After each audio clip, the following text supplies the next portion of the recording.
Hey, everyone. Welcome back. I'm excited to talk with Tara today. How you doing, Tara? Yeah, I'm good. How are you? I'm excited for this topic. It's fun for me. Yeah, this is a good one. So, we're going to talk about envy and jealousy. Now, a lot of people think that they're kind of the same, and they are. They can encompass each other, but, envy is basically like wanting what someone else has.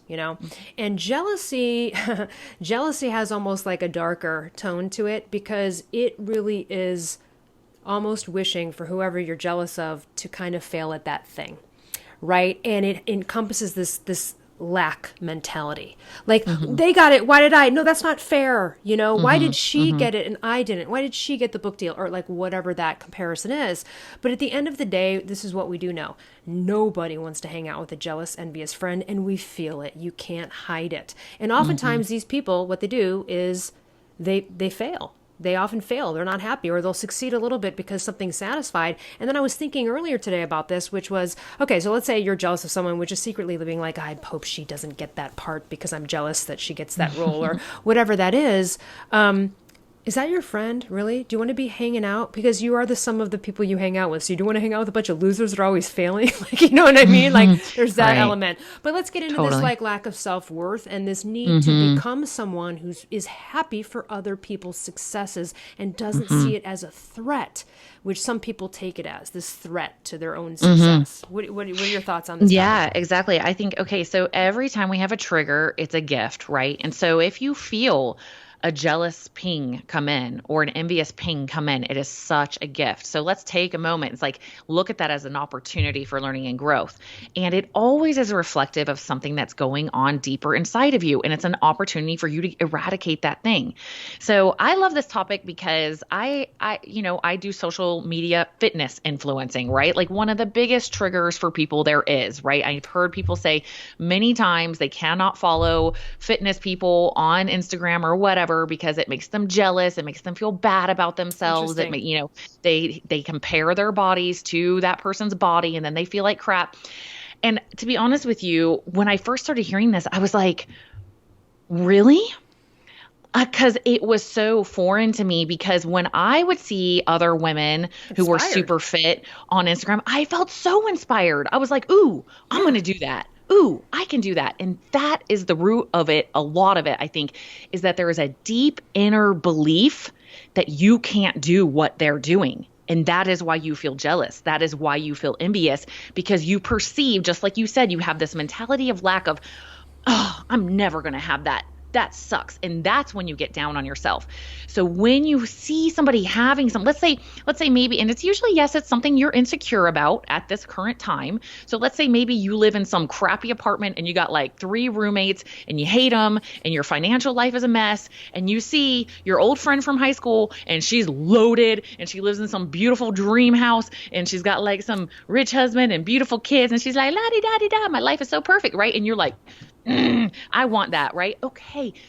If you get jealous or envious instead of inspired by that, it means that you believe that you can't have That's what right. she has or better. And so fix that in yourself. Get inspired. Say, I'm going to do that. Actually, I don't even want her house. That house is country and weird. Like, I don't even want that one. I want a cool modern house with like cool modern furniture and start to envision not only what you want, but what you're going to get. Right. And so as soon as we get out of that lack mentality of like, I can't have it, then we get inspired by it. Then we can move. Now we're not stuck. But I think anytime we feel really jealous or envious, it's because we really think deep down inside that we can't have it. And it's a lie. It's a lie. So It's a total look lie. at those moments to teach you what you have a perceived area of lack in for yourself. So if that's money, if that's fitness, if that's relationships, if you see somebody post about their relationship and you're like, ugh, I hate it when people post about their relationships. Ugh, like if you're single and you can't be on social media on Valentine's Day without getting triggered all over the place, I promise you it's because you believe Yep. deep down inside that you can't have that and it's a lie. So work on that in yourself. Look at it as an opportunity for growth. Yeah, one of the comments I heard many years ago, when you hear this is when you know. Like someone, we were walking by the harbor in Marina del Rey, lots of, like there were, gajillion-dollar boats, right, and yachts. And someone Hmm. said, Hmm. someone very sarcastically was like, must be nice. And I said, that comment is the reason you will never have a fucking boat. Exactly. Never going to have a boat with that attitude. Nope. So the must be nices, or I saw a movie. It was, it's not a really great movie, but it was, what was it? It was like Jennifer Garner in LA, movie about, I don't know. It was like gang drug dealers and stuff in LA. And they cut to one of their homes and it was a beautiful Malibu mansion or whatever, right? You know? And then later on I was talking to the person I saw the movie with, and I don't know what they mentioned. They said to me like, well, all those people, all those rich people in Malibu, like, it's so not fair, right? Like those drug dealers, right? They have all these wealthy. And I said, no, here's the thing. And another friend of mine, this is a parallel. Another friend of mine said once to me, it's just not fair. This wealthy guy I know, like, he's such a jerk. Like, why does he deserve to have the money? Because here's the thing. Those people manifested that. Now, that doesn't mean they're happy in their other areas of life or that they're not committing crimes and like in turmoil constantly or on their way to jail at some point. But they manifested that. It doesn't, they're thinking right about money, period. Right. They may not even be ethical about it. It doesn't matter. That's right. They're thinking right about it. And the ethical stuff, that'll be dealt with later. They'll get their ass handed to them or whatever. Maybe they get away with it, but that's not the point, right? They're good at that. They may be failing in relationships. Their health could suck. All that means is they are good at money. So it's not about fair. If it were about fair, preschool teachers would be the wealthiest, rolling in Rolls Royces all over this city, right? Because we love these people, right? Or our health care workers would be the richest people in the world. It has nothing to do with fair or unfair. It's how are you thinking about that thing? Totally. So when you're looking at it and you're jealous, you're like, all right, hold on. What are you jealous of? They're good at that, whether it's manifesting personal goals. Like that's something I'm really good at. I'm really good at manifesting personal goals and achievements. Right. But I need work over here, right? Or needed work over there. So it's really about that. It's like, and I love this, you have to start to get inspired by this stuff. If they can do it, you can do it. It doesn't matter if they're a good person or not. It's that they're thinking right about the thing they manifested that you want. That's right. And if you get triggered about something, that usually means you actually really want that thing. So allow that in yourself, right? So if like, let's say you go in, I love this yacht. I love imagery and examples and analogies. So if you're going by the yacht and you're like, okay, damn it, I want a yacht. Oh man, I want that life. I want that life. Like, first of all, the first check is, do you really want it? And if you do want it, if you really want it, let that inspire you. Think, what do I have to change? What would I have to change in my life? The first thing though, I guess I need to back up a second, because the first thing you need to work on is your belief that you can actually have it. Totally. Right? So if it's a body thing, let's use the body as an example, because everyone can relate to that. And you continuously get triggered by, I will admit, like, when I was like super duper duper shredded, and lean, I learned a lot about women during that experience, because I would get two reactions. It was seriously usually one of two reactions from women. And it would either be, oh my God, girl, you look so good, I want arms like that. Or it would be the look up and down with like RBF like crazy, And Wait, I would what's RBF? Resting bitch face. Okay. It would be right, like looking at you, judging you, like you're too buff, just kind of thing. the up and down look and look away. And it made me so sad when I would see that with women, because I knew what that meant where they were at. I knew what that meant about their own place of self-esteem and with their own bodies. And it would just make me sad. I'm like, oh man, like here's a picture of me like a year ago. Like, do you feel differently about me now? Yeah. Right. And so it's like, but it was such an interesting a way to observe humanity and to really see kind of into the hearts of people by me being in an extreme place, right? I could see there were women that they followed, they thought the way I am. They got inspired by it. They're like, oh, that's cool. They're like, how do you eat? What do you eat? Tell me a day what you eat. Okay, like what do you like lift more, run more? Like, what do you do? That's how I am, right? Like, cool. That's inspiring. I want that. How do I get it? Right? You walk by the yacht, get inspired, believe that you can, and how do I get it, right? If you walk by somebody's body and you're like, bitch, or can we swear? Have we decided this on this? Yeah, we'll do it. We'll try to limit it to everybody, but we'll limit it. Sorry. Okay. Tara's in a sweary mood today. I'll back off a little bit, but if you get in that place of like, can't have it, well, then you never will.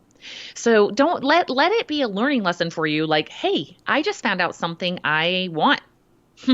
Yay. I just identified something that I want. And this goes back to our, we've talked about this before on other episodes, but like identifying what you really want, an envy or jealousy trigger can be a great identifier for that. And then ask yourself, do I believe I can really have that? Or even better than that? Do I really? And it's like, yes, I can. Yes, I can. Right. And then once you believe that, then it's like, okay, how do I do it? And do I want to take that on in my life? And if you don't really want it enough to take that on in your life, then at that point is when you need to just be able to release it and recognize exactly what you were saying, that person, that's their extreme focus. When I was 10% body fat, that was the biggest focus in my entire life, was my fitness. So if you are working on your Etsy shop that you do and you're growing that and you're working on like going on dates with your husband a lot and like you have other focuses, don't compare the thing that is the most extreme focus in somebody else's life to something that's not that big a focus in your life. And if you want it, if you truly want it, that's when you got to own the fact that like, oh, hey, that's going to become a major effing focus in my life. If I want to be a billionaire, I truly believe that I can achieve that, but it's going to have to overtake my entire life. My relationships, my fitness, everything else is going to go out of the window so I can focus solely on becoming great at this one thing. So if you want to be, side note, I don't believe in balance. If you want greatness at one thing, like look at, what's his name? The swimmer, Michael Phelps, like really, truly, here's a great example. Michael Phelps. Remember hearing about Michael Phelps, that he had really long arms and that's what gave him such an edge? Okay. Cool. Like that statement right there shows the reason why people aren't really great at things. Right. Because like he has something that I just can't. That's why. And I hear this a lot with guys with like sports. Like if my dad had just been more involved, or if we had just had more money, maybe I would have been in the NBA. And then you look at these guys in the NBA and they're like, my dad was non-existent and I grew up super poor in the hood and I'm in the NBA. But then when you get into the nitty gritty, they're like, I practice all day, every day till I couldn't freaking see anymore. Right. And so Michael Phelps, what you don't hear about Michael Phelps a lot is that he swims for 8 hours a day, every day. He loves that shit. Right. He loves it. And by the way, I want to bring up Bethany Hamilton. By the way, new movie out, Unstoppable. She got her arm bitten off by a shark when she was 13. That chick is, talk about telling her you can't do something. She was like, I'll find a way to surf with one arm. That's right. Watch this. Right. I'm going to do it. She loves it. She loves it. You can just tell when you watch. This is like her thing. It's like a Michael Phelps. Like she needs to be in that water. She needs to be in the ocean. She loves it too much. So like if you don't really want it. And on the converse of this, not really envy, jealousy, but what you believe about yourself. Years ago, I had a conversation with one of our employees before Primal Kitchen blew up. Like we only had maybe 7 employees at the time. And one of the employees was moving to another state at the time and wanted me to help them with a resume because they used to hire people for a living. So I was doing that. And I said to him, well, I said, right off the bat, I go, what kind of money do you want to make a year? Like what do you want? And he goes, well, I don't know. I don't need like Mark Sisson money, but like, I don't know, maybe like 200 a year would be good. And I said, hold on a minute though. Do you want Mark Sisson money? Right. Because what I'm hearing you right now is you're settling for something because you don't believe that you can get beyond that. So you're capping yourself off at that. Do you know what I mean? So also those must be nice comments about the yacht or thing can also be like, I hear, people are settling with themselves like, well, that's nice, but I'm good with, really? Are you good with that? Because it sounds to me in the back, I can hear it in your voice that you really want it, but you're just not believing you can get it. So you're verbally settling for something because you're afraid to admit you want it. In case you don't get it, then it'll be seen as a failure. And by the way, that's just caring about what other people think. That's a whole nother podcast, right? Mm-hmm. But at the end of the day, this jealous and envious people, but particularly jealous people, it backfires on them every time. I've never met a truly successful one, and they don't have a lot of friends. They really don't. And I've had experiences over the years where I've had to get rid of, I said this on a podcast once, and I don't know where, but I said it a couple times. Years and years ago, there was a girl in high school. I thought she was very jealousy and snippy, and I was like, but she was hilarious and she was fun, and so, and then so years went by, and I remember one time she said to me, she was like, we're sitting there having like meal somewhere, and she goes, Elle, I think you would look really cute if you cut your hair short. Now, anyone knows me, if you see my full head of hair, and I also have curly hair, I'm straightening right now. That's like just a woman who wants to see me look ugly, right? That's not someone in my favor. She's like trying to like, and I was like, this girl is just one of these. And I'm like, that's not, that's someone who's not in my favor. They're actually trying to kind of hurt you because they're jealous of you in some way. So we got to get rid of those people, and we have to stop sharing our dreams with them. And what I do is this is, I had another acquaintance who I noticed was jealous all the time. And so you don't want to call those people to share your excitement in like, I call my friends and I'm like, oh my God, check this out. I'm so proud of myself or whatever it is. You want someone not to go, yeah, that's good for you. It's like, oh my God, no, damn it. I can tell you did acting because you are like nailing it. That is perfect. Like, come on, man. So, I just started to get rid of those people or stop calling them and telling them about my stuff. They'd call me and I'd be just as encouraging. And then I kind of faded them out because I can't have people like that in my life. Again, they're drilling holes in your boat. That's right. They're drilling holes in your boat. Thank you. They're projecting a lack of confidence onto you. Screw it. Right. And so we don't want to be around jealous, envious people. And then also here's the other side of it. And I don't do this for the reaction of this, but helping others succeed is your sure shot to success yourself. Right. But you have to have the true belief in someone else. Like you know how I feel about you. I wouldn't have asked you to do this podcast with me if I wasn't like, and I don't even, and for people listening, Tara and I don't even know each other that well. We haven't known each other that long, but I just had this feeling and vibe and watch her. I was like, I want to help her. I believe in her. I want to recommend her. She's kick ass. Like, I want to help her succeed. And I feel that way about lots of people in our industry, as you know. You show it. And I do that. But it's true. Like, I don't go, well, I want what she has, but I'm going to help her anyway because I know it's going to come back to me. That just never works out. But the more we help others, so the other trigger too is if you're doing something that someone else is in and you can help them, but you find yourself not helping them because you feel it's going to be a competition, which is a little bit of jealousy and worry of lack, then you must go help them. That's right. That's right. Check yourself. You got to check yourself. In that moment, you got to go, I just caught myself trying to hold back someone else's success by not letting them know something I know that could help them with it. Do it.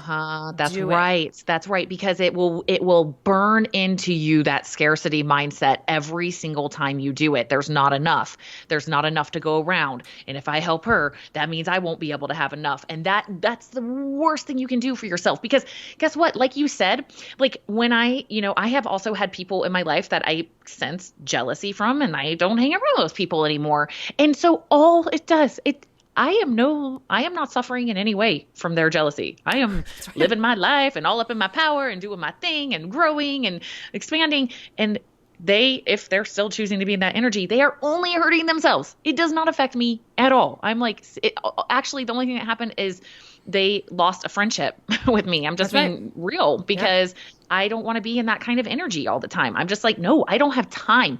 I don't have time to like have those kind of emotions like popping all in me. I'm like, gosh, I guess, and here's the thing. If you are ever, ever, ever in an environment where you feel like you need to turn down your sunshine, like there's people around you that you're like, I don't want to make them feel bad. Now that's a moment that you got to check inside of you. Right. And it's like, I have definitely learned that. I always say like being a social media influencer, like I know people like to make fun of us, especially in fitness, like it's, people are like, I hate that. I'm like, it is a personal development journey at another level because you have to learn to let go of what other people think now granted, there are some that are only doing it to try to get rewards and, and they do get crushed and devastated if people don't like them and blah, blah, blah. And they're watching the likes roll in. And I went through that at first. I think everyone will, and just imagine if you're listening to this and you're not a fitness influencer, all of a sudden you're posting on your Instagram pictures of you flexing and your friends and family are like, what's going on? Like it is a bit of a process that you have to go through, but through that process. In the beginning, you might be like, oh my gosh, am I going to be received well? Do people even want what I have to share? Do they like this? Like, is this like, am I delusional? Like, should I do this? You're going to go through that process. But eventually, as you get past that, you start to just share because you feel that goodness coming from your heart and you want to share, and you get released and you can just share goodness regardless of what you're getting back. So if you're ever in it, let's say it's not on social media. Let's say maybe you're just in your company, you like really have ideas and you really want to show up and you really want to share and you want to do all these things. But you've got jealous person A, B, and C over there that are like kind of not receiving you so well. Don't turn your light down because of the jealous people. Yeah. Check that in yourself and say, no, like I'm coming from a good place here. I want to share and I'm going to share despite what they think. So I think we can be also the triggers receiving jealousy and envy that we're perceiving or feeling or sensing from other people. That can be a trigger for us too, to really see where we're at, where we're really coming from. Are we coming from a place of just trying to impress other people? Are we just doing good things because we want other people to like us? Or is it coming from a deep place of giving and love? So we can use that as a trigger in ourselves. And I think it's a really well, and that's the way to find out who your friends are not, right? Because if you're feeling, and I also noticed this too. So obviously, I've been on stage so many times that I can project my voice clearly. Like I'm not a quiet, but I notice that when I'm in a situation where I feel like my light is, getting dimmed by other people, I will have tiny voice. A lot of people have this. It sometimes happens in romantic relationships where people are like, I'm sorry, what'd you say? Can you speak up? And you're like, what the hell? And if you keep hearing that from people, that is another indication of, again, like even just where this would happen forever, where I'd be dating someone or whatever, and they'd be like, what? I can't hear you. You're not speaking loud. Like, and I was like, are you like, why would that be the remark, right? Of all the things, it's not like I don't know how to project my voice. It's because I had a tiny voice, because I felt choked up or couldn't speak up or whatever it was. And so anytime you feel like you have to tiny voice or not share your glory with people, or you get a reaction you don't like when you do, those people are not the people you share that with. And then you might want to reevaluate whether or not you really want to be friends with them. Because my friends are inspired by the fact that, like, I wrote a couple books or whatever. Right. They're like, oh my God, girl, thank you so much. Like, even fellow author friends or whatever. No, if someone was like, if I sense jealousy or something, it's like, you could have done it too, man. Don't be like, jumping on me. Like, you know what I mean? You're jealous of me. You could have done the same thing if you wanted. I didn't take that away from you. That's right. And so, again, I think we have to, women, we especially need this. We don't need any more Beverly Housewives, BS, fighting and infighting. And so it's really important for women, especially, to encourage other women. I know you and I are big fans of that. But also, just like you said, you've got to check where your jealousy triggers are. Now, I am not a jealous person, but yes, I want what people have. Like, I see someone with a private jet, I'm like, oh man, yeah, nice. Oh, yeah. You know what I mean? But if anything, I'm inspired by the fact that they got that versus like, they have a private jet, I don't like that. That's a victim. Like, I'll never get it. Why do they get it? It's so unfair that they get it and I don't. And if you're in that phase, wow, you got to do some self-examination, and some self-love needs to come out and be, repaired, cultivated, or something. And I love what you said about the voice thing too, because that is doing the work of Byron Katie with my coach, who Catherine Dixon, who I do that with. Like, that is one of the biggest things I have learned through that process, is because what you do is you go through the smallness, you go through small thinking, you admit all the small, yucky, powerless, like negative, like thinking that you're having. And then you go through all of the empowered thinking that you would have without this thought that's kind of defeating you. Right. And when let's say your thought that you were working on would be, I can never have what L. Russ has or something like that. When you go through that thing, you watch your voice as you describe your feelings. You'd be like, okay, how do you feel when you believe that thought is true? And you're like defeated and weak and powerless. Like, do you hear my voice right now? And then when we flip it, okay, the thought is, you've never believed the thought you can never have. How do you feel now? I'm like, empowered, ready to go. Let's do this. Right. And you can hear it in your voice. And so that's something I've identified so much, even just when I like talk to my girlfriends about guys that I'm dating or whatever. If I get into powerless voice, like, yeah, but he does. Nope, nope, nope, nope, nope, nope, nope. I'm like, oh no, there's the voice. There's a tiny voice. I love it. I'm going to call it that now. Tiny voice, or yeah, and the bargaining. So things that we've covered, right, in this conversation, like trying to bargain, like, well, that's okay for them, but I'm fine with just this because you don't believe you can have it. So anytime you feel like you're making a sacrifice or you're bargaining with yourself, triggers on not feeling supportive or feeling like you're light. Because, again, I still have a few friends like that. And again, they might be friends you've had lifelong where you can't, or whatever the connection is, where they're kind of like family and you're going to have to see them and whatever. Maybe you're not close. So you might still have to deal with some of these people. And then in those moments, and listen, it's come up where I almost shoot off a text or call that person to express excitement about something. I'm like, nope, wrong. Nope, not going to get the reaction I want from that person. Right. Not going to happen. Don't text it. They're not going to be excited because they just know who they are. So just let that one go. Yeah. Another thing too that I learned this in meditation one time. So I'll be a little vulnerable for a second. All right. So I have moved back to the area in Salt Lake City that I lived in when I left Mormonism and got divorced. And I was like the subject of like all the gossip. And I have even over the years been fed little things here and there of, I know this chick who said all these things about you, blah, blah, blah. I was getting my eyebrows waxed one time and she's like, oh, I heard about you. So that was fun, and so like when I decided to move back, So when I moved back over, when I was going to move back over to this area, which I had to because my kids still live with their dad in this area in the house that we lived in, and I wanted to be close to their school. And I was like, I got to do it. I got to go back to that area. And I was really struggling with it. And I was like, I just really don't want to live over there. I don't want to run into all of them at the grocery store or at the school all the time. Like, I just don't want to see them. Like, it's not fun for me. And I was actually up on top of a mountain on the east side of our valley, and I live on the west. And so I was sitting on this big boulder just meditating, and I was about to get done. And my inner voice was like, nope, stay a little bit longer. And I was like, okay. So I'm just sitting there chilling, just meditating. And my eyes lock on the Mormon temple that is like right by my house. I mean, it's like right here. And I see it. And so geographically I'm there, and I felt my inner voice say, you know, all that love that you're bringing to the area you live in now because you love it, because it's hippie and diverse and blah, blah, blah, blah, blah. You know that love? Bring that there and you'll have love wherever you go. Bring that when you see those people that you're like afraid to have that weird, awkward, they're judging me, they don't like me, blah, blah, blah. Nope.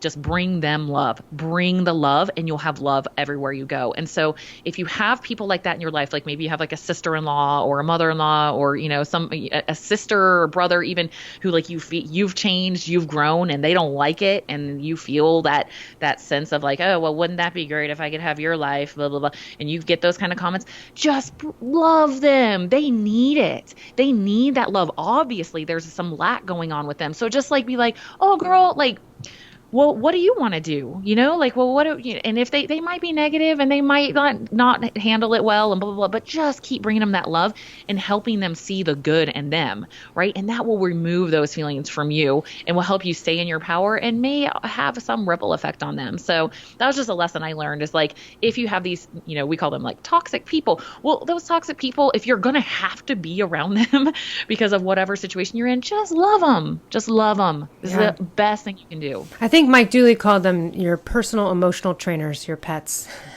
Those people, because they're there to also train us.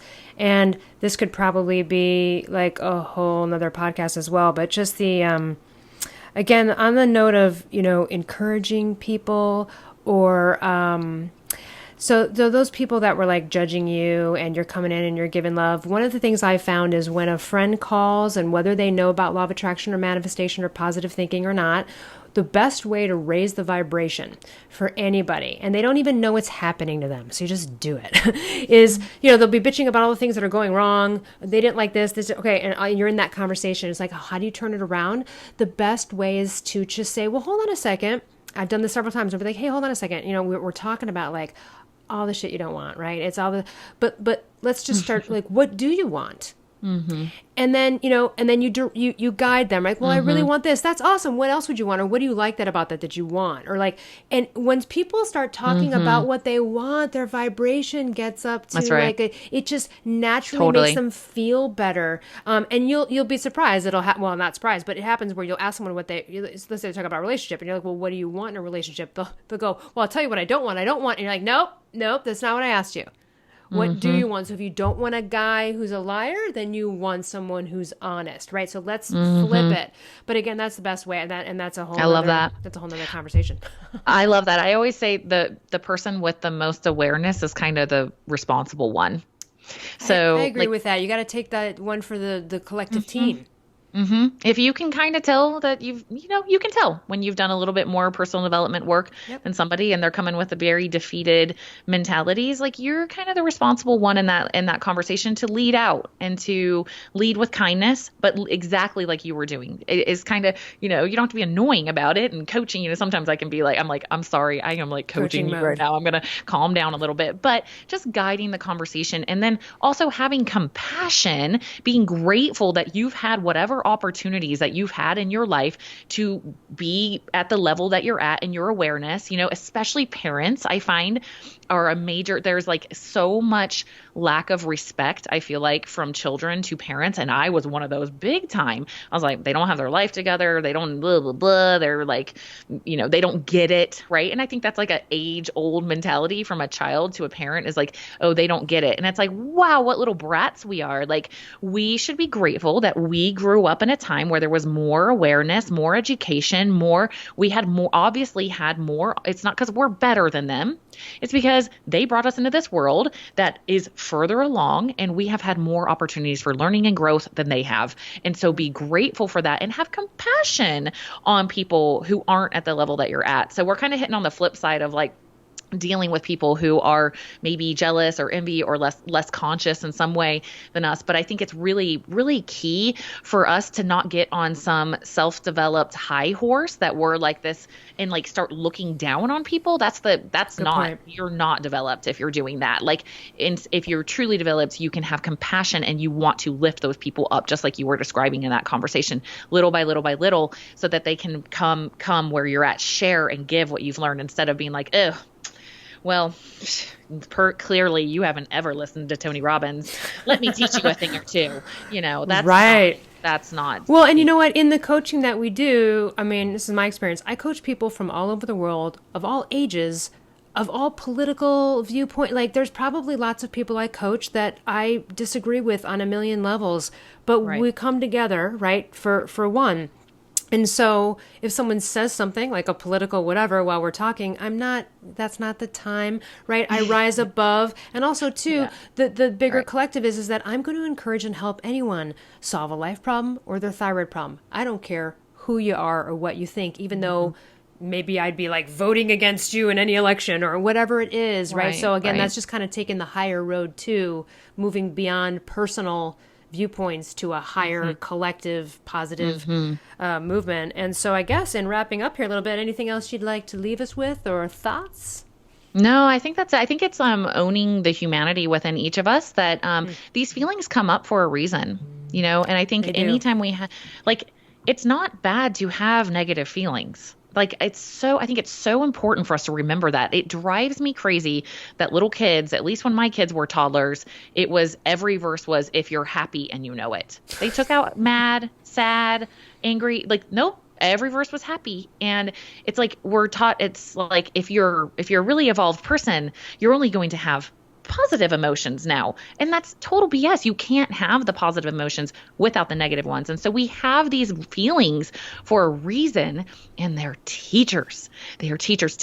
Allow your negative feelings. Like, if you see something and it triggers you and you feel jealous or envious of what someone else has, Oh my God, what a gift. Take that moment and learn from it. So I think it's not denying these feelings, but in it just owning that you're going to have them and they're going to teach you and other people are going to have them and you can be a positive force for good in their life too by just meeting them where they're at and trying to lift them up a little bit. And that's it. And it's not your job to do that, but if it flows, if some chick attacks me on social media and she's like, well, it must be nice. You probably starve yourself to look like that. Like I'm not going to entertain that. Right. I mean, maybe every once in a while, like, if I feel in my heart to do it, it's not my job, but sometimes I'll say, no, actually I eat like over 2,000 calories a day. And they're like, wait, what?